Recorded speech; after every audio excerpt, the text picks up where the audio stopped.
தந்தி தொலைக்காட்சி நேயர்களுக்கு வணக்கம். நல்லதை சொல்வோம், நல்லதை செய்வோம், நல்லதே நடக்கும். இன்று 15/5/2024 புதன்கிழமை. ஆயில்யம் நட்சத்திரம் இரவு 6:19 வரை, பிறகு மகம். இன்றைக்கு நான் உங்களுக்கு சொல்ல இருக்கிற நல்ல கருத்து, எல்லாரும் ஒரு புது முயற்சி பண்ணையில் ஐயா இன்றைக்கி அஷ்டமி நவமியான்னு பார்த்துருங்க, அது இல்லைன்னா நம்ம காரியத்தை செய்யலாம்ல அப்படிம்பாங்க. இப்படி அஷ்டமி நவமியை எல்லாருமே ஒதுக்குறாளேன்னு அந்த 2 திதிக்குமே மிகப்பெரிய வருத்தம் வந்துருச்சு. ஒருத்தரை ஒதுக்கிட்டோம்னாலே அவங்க வருத்தப்படுவாள் இல்லையா? இந்த திதிகளில் சதுர்த்திங்கிறது ஆணைமிக பெருமானுக்கு உகந்ததுன்னு கொண்டாடுறாங்க, சஷ்டிங்கிறது முருகப்பெருமானுக்கு உகந்ததுன்னு கொண்டாடுறாங்க, பௌர்ணமிங்கிறது நிலவு நிறைந்த நாளில் மலைவலம் வந்து எல்லா ஈஸ்வரனையும் கொண்டாடுறாங்க. ஆக அஷ்டமி நவமியை ஒதுக்குறாளேன்னு அதுக்கு 2 என்ன பண்ணிச்சான், சிவபெருமான்கிட்ட போய் முறையிட்டுச்சான், எங்களை இப்படி ஒதுக்குறாளே, இதுக்கு ஒரு வழி நீங்கள் தான் சொல்லணும் அப்படின்னு சொல்லி கேட்டான். உடனே இறைவன் சொன்னாராம், கவலையே பட வேண்டாம், உங்கள் 2 பேரையும் கொண்டாடுற மாதிரி ஒரு நல்ல ஒரு நிலையை உருவாக்க போகிறேன் பாருங்கன்னாராம். என்ன செஞ்சார் தெரியுமா? அஷ்டமி அன்னைக்கு கண்ணன் அவதாரம் எடுக்க வச்சார். ஆவணி ரோகிணி அஷ்டமி தன்னில் அவதரித்தானடி கண்ணன் ஒரு பாட்டு உண்டு. ஆவணி மாதம் ரோகிணி நட்சத்திரம் அஷ்டமி திதியிலே கண்ணபிரான் அவதரித்தது. அதனால் அஷ்டமின்னு வந்தாலே கண்ணனை பூஜிக்க ஆரம்பிச்சிருவாங்க எல்லார் வீடுகள்லேயும்.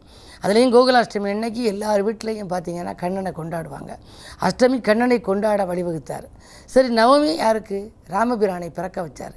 ராமபிரான் பிறந்தது புனர்பூச நட்சத்திரம், 7வது அவதாரம், 7வது நட்சத்திரம் அசுவதி, பரணி, கார்த்திகை, ரோகிணி, மிருகசீஷம், திருவாதிரை, புனர்பூசம், 7வது நட்சத்திரம், 7வது அவதாரம். ஆனால் பிறந்த திதி நவமி திதி. நவமியில் பிறந்ததுனால ராமநவமினே வந்துச்சு. இந்த ராமநவமியில் ராமனை கொண்டாட ஆரம்பித்தாங்களாம். அப்போ தான் சொன்னாங்களாம், எங்களுடைய திதியில் இறைவனை பிறக்க வைத்து எங்களையும் கொண்டாடுகின்ற விதத்தில் ஏற்பாடு செய்ததினாலே அந்த பரந்தாமனுக்கு நன்றி சொன்னார்களாம். அப்படிப்பட்ட திதிகள் வந்தால் நீங்கள் அதற்காக வருத்தப்பட வேண்டாம். அஷ்டமி அன்றைக்கு ஒரு காரியம் செய்ய நினைத்தால் கண்ணனை வழிபட்டு விட்டு காரியத்தை செய்யுங்கள். நவமி அன்றைக்கு ஒரு காரியம் செய்ய நினைத்தால் ராமபிரானை வழிபட்டு விட்டு, ராமபிரான் சீதா பிராட்டியை வழிபட்டு விட்டு காரியங்களை செய்தால் உங்களுக்கு அந்த காரியம் வெற்றிகரமாக முடியும் என்ற கருத்தை தெரிவித்து இனி இன்றைய ராசி பலன்களை இப்பொழுது உங்களுக்கு வழங்கப் போகின்றேன். மேசராசி நேயர்களே, உங்களுக்கெல்லாம் இன்று விட்டு கொடுத்து செல்வதன் மூலம் விருப்பங்கள் நிறைவேறும் நாள். இன்று வீடு இடம் வாங்கும் முயற்சியில் ஆர்வம் காட்டுவீர்கள். நூதன பொருள் சேர்க்கை உண்டு, ஆடை ஆபரண சேர்க்கையும் உண்டு. மாமன் வைத்திரு வழியில் இருந்த மனக்கசப்புகள் மாறும், கரைந்த சேமிப்புகளை ஈடுகட்டுவீர்கள்.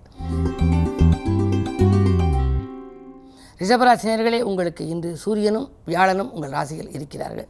சூரிய பலம் என்றால் 4க்கு அதிபதி. ஆரோக்கிய தொல்லைகள் அகலும். இடம் பூமி வாங்குவதிலே ஆர்வம் காட்டுவீர்கள்.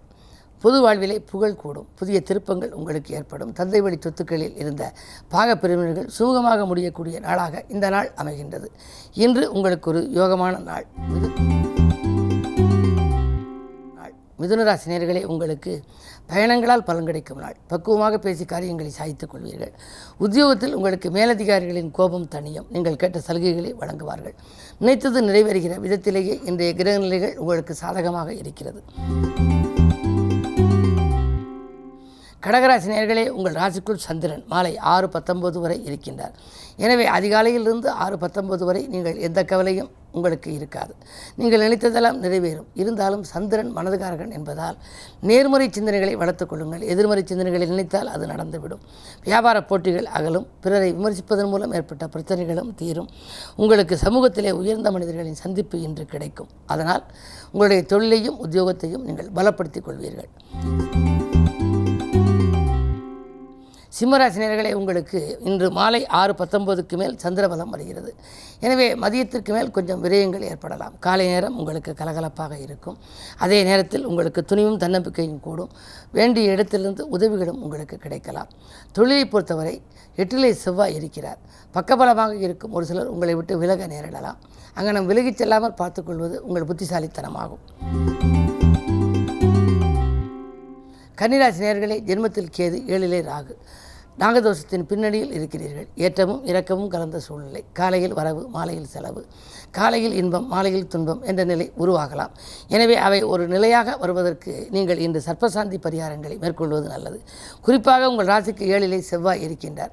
அப்படி செவ்வாய் இருக்கின்ற பொழுது முருகப்பெருமானை வழிபடலாம். ஆனால் இன்று புதன்கிழமை, உங்கள் ராசிநாதனுக்குரிய கிழமை என்பதனாலே அனுமனையும் பெருமாளையும் இலக்குமியையும் நீங்கள் வழிபட்டால் ஆனந்தமான வாழ்க்கையை அமைத்துக்கொள்ள இயலும். துலாம் ராசி நேயர்களே, அஷ்டமத்தில் குரு அடியெடுத்து வைத்திருக்கின்றார். அலைச்சல் அதிகரிக்கும், ஆதாயம் குறைவாகவே இருக்கும், புதிய வழக்குகள் உங்களுக்கு தோன்றலாம், முன்கோபத்தின் காரணமாக முன்னேற்றத்தில் சில பாதிப்புகள் ஏற்படலாம். கோபத்தை குறைத்துக் கொள்வது நல்லது. புதிய வரன்கள் உங்கள் வீடு தேடி வரலாம். ஆனால் வந்த வரன்கள், வாயில் தேடி வந்த வரன்கள் கை நழுவி செல்லக்கூடிய சூழல் கூட உண்டு. கவனம் தேவை. விருச்சிக ராசி நேயர்களே, உங்களுக்கெல்லாம் வெற்றி செய்திகள் வீடு வந்து சேரும் நாள். செல்வ நிலை உயரும், செல்வாக்கும் அதிகரிக்கும். பொது வாழ்விலே புகழ்பெற்ற ஒருவர் உங்களுக்கு உறுதுணையாக இருப்பார்கள். அது மட்டுமல்ல, அஞ்சல் வழியிலும் அனுகூல தகவல் உண்டு. அலைபேசி வழியிலும் உங்களுக்கு அனுகூல தகவல் கிடைக்கலாம். குருவின் பார்வை இருக்கின்ற பொழுது நீங்கள் கவலைப்பட தேவையில்லை. வருமானம் திருப்திகரமாக இருக்கும்.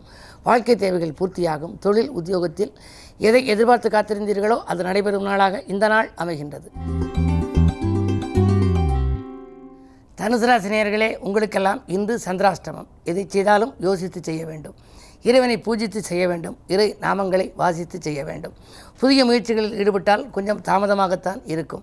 நண்பர்களை நம்பி எதுவும் ஒப்படைக்க வேண்டாம். மீண்டும் உங்களிடமே அந்த பொறுப்புகள் வரலாம். தொழில் உத்தியோகத்தில் மிக மிக மிக கவனம் தேவை. உங்கள் முன்னேற்றத்தை அருகில் இருப்பவர்களிடம் பகிர்ந்து கொள்ள வேண்டாம்.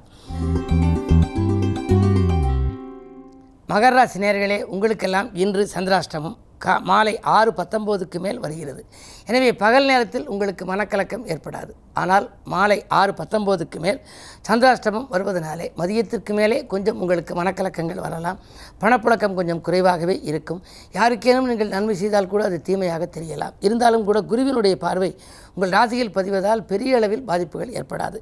இன்று கிழமை புதன் என்பதால் எதை செய்தாலும் நீங்கள் அனுபவஸ்தர்கள் ஆலோசனைகளை கேட்டு செய்வது நல்லது. இடமாற்றங்கள் இனிமை தரும் விதம் அமையும். கும்பராசி நேயர்களே, உங்களுக்கெல்லாம் இன்று பணவரவு திருப்திகரமாக இருக்கும் நாள். பக்கபலமாக நண்பர்கள் உறுதுணையாக இருப்பார்கள். கேட்ட இடத்தில் உங்களுக்கு சலுகைகள் கிடைக்கும். உத்தியோகத்தில் கூட உங்களுக்கு மறுக்கப்பட்ட சலுகைகள் மீண்டும் கிடைக்கலாம். அது மட்டுமல்ல, உங்கள் திறமைக்குரிய அங்கீகாரமும் உண்டு. சனி பகவான் நல்ல முறையிலே சஞ்சரிக்கின்றார். ஜென்மச்சனியாக இருந்தாலும் ராசிநாதனாக இருப்பதால் எந்த பிரச்சனைகளையும் அவர் கொடுக்கக்கூடாது. அதிலும் குறிப்பாக இன்று புதன்கிழமை என்பதனாலே சனிக்கு நட்பு கிரகமாக விளங்குபவர் புதன். எனவே இன்றைக்கு நீங்கள் பெருமாளை வழிபடுவதன் மூலமும் அனுமனை வழிபடுவதன் மூலமும் உங்கள் கோரிக்கைகள் எல்லாம் நிறைவேறும். மீனராசி நேயர்களே, உங்களுக்கெல்லாம் வருமானம் உயர்கின்ற நாள். வாழ்க்கை தேவைகள் பூர்த்தியாகும். தனாதிபதியான செவ்வாய் ராசியில் இருக்கின்ற பொழுது பணக்கவலை என்பது இருக்கக்கூடாது. அது மட்டுமல்ல, செவ்வாய் தைரியகாரகன். துணிவும் தன்னம்பிக்கையும் உங்களுக்கு அதிகரிக்கும். என்றைக்கோ குறைந்த விலைக்கு வாங்கி போட்ட இடம் இப்பொழுது அதிக விலைக்கு விற்று அதன் மூலமாக வரும் லாபத்தை கொண்டு தொழிலை வளப்படுத்திக் கொள்ளலாம் என்று நினைப்பீர்கள். உங்கள் எண்ணங்கள் எல்லாம் ஈடேறப் போகின்றது. இந்த நாள் உங்களுக்கு ஒரு மிக மிக யோகமான நாள். மேலும் விவரங்கள் அறிய தினத்தந்தி படியுங்கள்.